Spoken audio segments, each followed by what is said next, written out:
If your skin is generally not a happy camper and you're in this dragged on pursuit of the perfect skincare, then this video is for you. I want your skin to be super happy so you can be super perky and enjoy your life instead of being a crazy skincare robot. Dr. Yuval Bibi, Dermatologist, mission: break you out of the skincare matrix of ridiculousness and put you back in charge of your own skin. Here are the top reasons for unhappy, sensitive skin from 4 to 1. The results may shock you. Number 4, high-end skincare products in small containers, jars or a bottle, such as toners and serums. Those can be irritating in a variety of ways. I'd say close to 100% of these toners and serums are water-based. This means they must, by default, contain ingredients like preservatives, emulsifiers, often colorants, and fragrance. Also, by default, all these products must contain some sort of a snake oil or an X factor ingredient, vitamin C, retinols, and other acids. Considering their potentially highly irritating nature, those give you very little bang for your buck. Number 3, conventional moisturizers. Almost all of them. Over 95% of conventional moisturizers are water-based. Creams, lotions, even most balms are inappropriately made with water as their main ingredient. This again means all the inactive ingredients must be included. Preservatives, emulsifiers, dyes, and often fragrance, all of which may damage the skin in a variety of ways. Because they're so much common in serums and toners, they take the lead at number 3. Number 2, physical abrasives. Those are your scrubs, your loofahs, your brushes, your rags, your washcloths, your exfoliating gloves,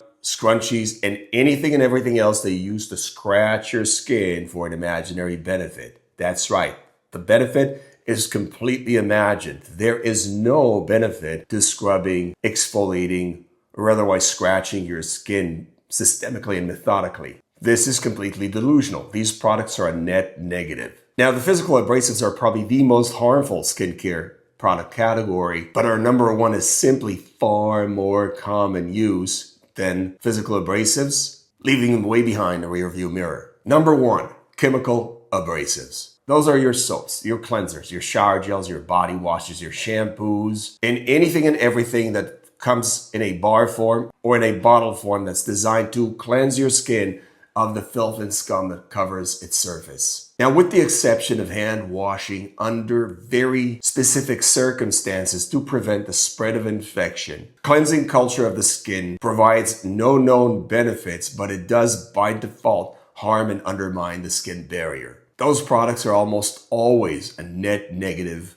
and are highly damaging to the skin. If you've been cleansing all your life, which I imagine you have, as close to 100% of people living in the Western world do, you've been subjecting your skin to quite the attack. So there you have it, the most harmful skincare practices from 4 to 1. Let me know in the comments section what's your favorite skincare product. Also, don't forget to share, like, and subscribe for more No BS skincare advice. See you next time. God bless.